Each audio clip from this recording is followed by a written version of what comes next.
Hi class. So for the third part of chapter 8 class 3, we're going to discuss about security market line SML and use it to calculate required rates of return of the stock RI. Okay. Security market line uses the same equation as capital asset pricing model CAPM. Stock return RI equals risk-free rate plus market risk premium, market return minus risk-free rate multiplied by beta. Okay, so we replace this difference in the bracket, RM minus RIF, by RPM, okay, which is representing market risk premium, okay, RP risk premium of M market. Okay, we can use MRP to stand for market risk premium. We can also use RPM. Okay, so this is exactly the same model as CAPM, but we call it security market line because we're gonna draw the line for different stocks in the market. Okay, assume the yield curve is flat and that risk-free rates, okay, RRF are the same, 5.5% for all the stocks in the market. And also market risk premium, RPM, which is market return minus risk-free rate, it is also constant, 5% for all the stocks in the market. Okay, so if we want to calculate required rate of return for different stocks, we can just use the stock, the risk-free rate, 5.5%, plus the market risk premium, 5%, multiplied by beta of each assets. Okay, so for the 5 assets here, we know the 5 betas, so we use this security market line or CAPM model to calculate their stock return, and we have these 5 numbers here.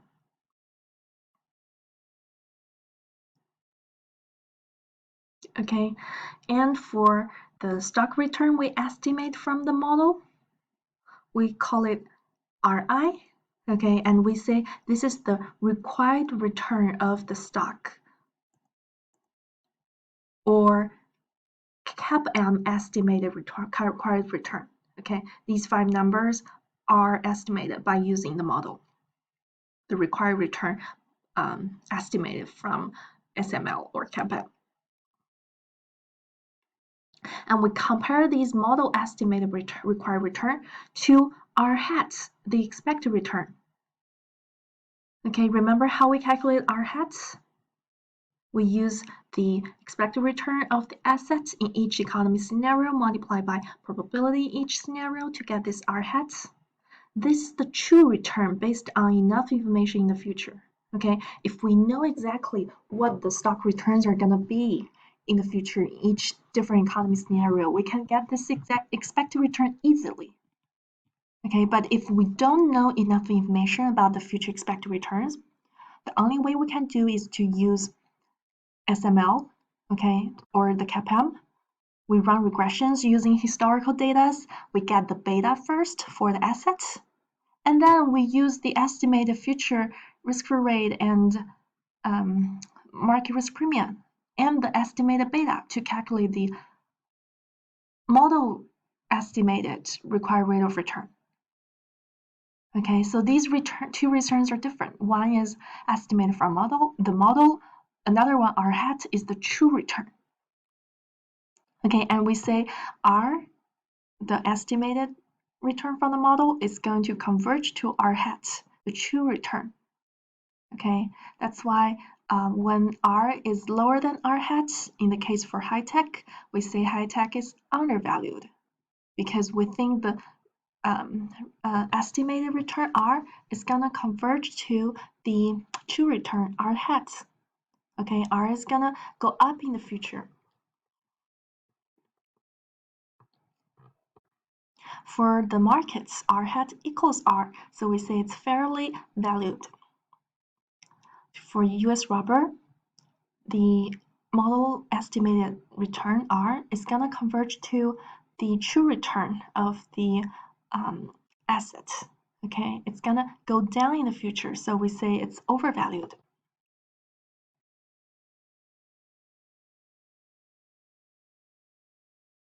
Okay, and we can illustrate this security market line on this graph here. Okay, this is the security market line. We use beta as our x and we use Ri as our y. Okay, and we know Ri stock return equals risk-free rate 5.5% plus 5% multiplied by beta for any asset.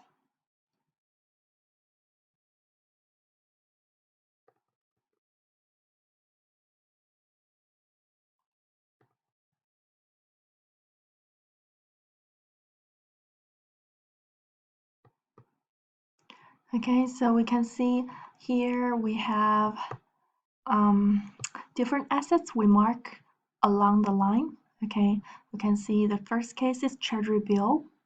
Because beta is 0, Ri equals risk-free rate. It is always 5.5%. Okay, so this is the intercept of SML with the y-axis.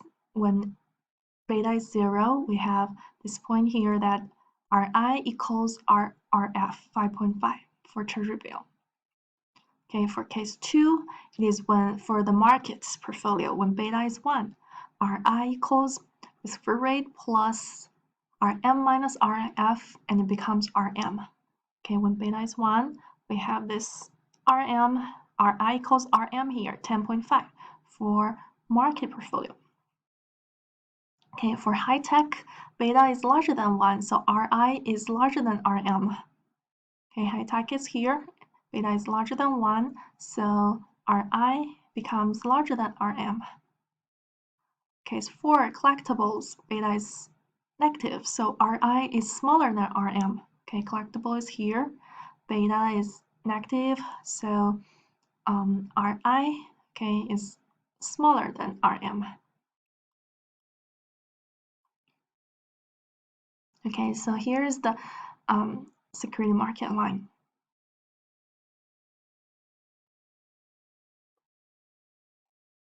Let's look at an example here. If we have equally weighted two stock portfolio with 50% invested in high tech and 50% invested in collectibles, we can find the beta and required rate of return for the portfolio by take the weighted average beta of the stock in the portfolio as the portfolio beta. And we take weighted average of the stock returns in the portfolio as portfolio return. Okay, for portfolio beta, it's the same as how we calculate portfolio return. We take weighted average of the beta or the return of the stocks in the portfolio. Okay, so in this example, we have beta portfolio equals the weights for high tech and collectible multiplied by the beta for high tech and collectible. Okay, so we have beta as for the high tech as 1.32. Beta for collectible is negative 0.87. Okay, weights is 50%, 50%. Okay, these two betas are estimated from our last video. Okay, it's here. So we are using it here. So the beta of the portfolio becomes 50% for high tech multiplied by beta for high tech, 1.32, plus 50% weight for collectible multiplied by the beta for collectible, negative 0.87. So we have 0.225 as portfolio beta. Okay, required rate of return for the portfolio, again, is the weighted average of the stock return. Okay, so for the return for these two assets, it's 12.1%, 1.15%. We multiply by 50% for each stock return. The portfolio return is 6.625%. Okay, this is how we calculate portfolio beta and portfolio return by taking the weighted average of the betas or the returns. Another way to calculate portfolio beta is to calculate excuse me, another way of calculate portfolio return is to calculate portfolio beta first and use CAPM model to calculate portfolio return. Okay, so instead of using the 2 returns of the stock multiplied by 2 weights to get the portfolio return, we can use the first step here to calculate portfolio beta as 0.225. Okay, and then we use 0.225 multiplied by the market risk premium 5% plus 5.5% risk-free rate. So portfolio return is 6.625%. Okay, we're using CAPM model.